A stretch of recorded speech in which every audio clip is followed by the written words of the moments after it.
Hi, I'm Whitney with Fareway and Sensible Health, and today we are making baked pork egg rolls. Who doesn't love a good egg roll? But usually they're fried in grease and they've got ground pork in there, which can be so high in fat, so I've made them a little bit healthier for you today. And one thing I add to my egg rolls that you don't usually find is I like to add cellophane noodles. They add a really nice texture without a lot of extra calories. But to make these, you have to first soak them in hot water for about 10 minutes.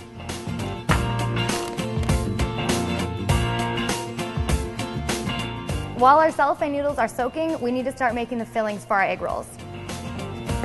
So we're going to use some coleslaw mix, which you buy already shredded in the produce section, making it really easy. We're going to add a lot of fresh garlic, about 4 cloves, but you can add more or less depending on how much you like garlic. Some fresh green onions.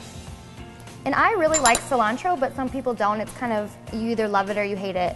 So you can add cilantro if you like it, otherwise go ahead and leave it out. So you'll notice I don't have my pork in my filling yet because I'm going to use leftover pork today, so we need to soften up all these ingredients first before we add our pork to it.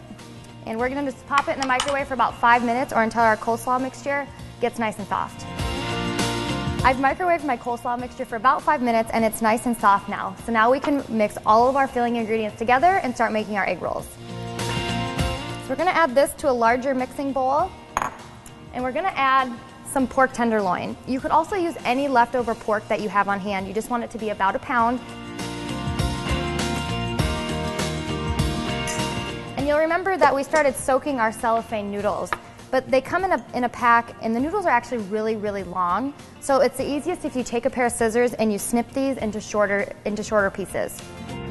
So after you snip your cellophane noodles, you want to strain them and get as much water off as possible. And after you have those in all about 1-inch pieces, you can add it into your coleslaw and pork mixture.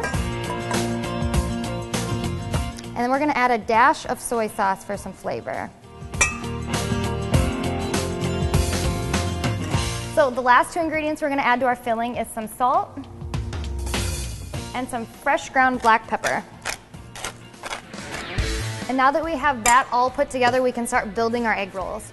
And I have my egg roll wrappers covered in a damp paper towel because they can really dry out if you leave them out, and then they're really hard to work with. So you just want to work with 1 wrapper at a time and place it in a diamond on your work surface, so 1 corner should be facing you. And we're going to add a couple tablespoons of our filling right to the middle. And then either using your finger or a pastry brush, brush around the outsides with some water, because this helps your egg roll really stick together. So when you roll an egg roll, there is a method to it. You want to start with this corner that's closest to you and bring it all the way up over your filling and press it down. And then grab these outside corners and fold them in.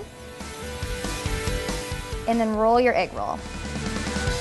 And since we are baking these and not frying them, you want to make sure you put them seam side down on your baking sheet. And all that means is this side that kind of looks like a little envelope needs to go down. So I've got all my egg rolls assembled, and now we're going to put them in the oven at 425 for about 8 to 10 minutes until they're crispy and golden brown. So here are our finished egg rolls. They only have about 100 calories per egg roll, so they make a really great snack, appetizer, or even a meal all on their own. You can find this recipe at fareway.com, and make sure to find us on Facebook and tell us how your egg rolls turned out.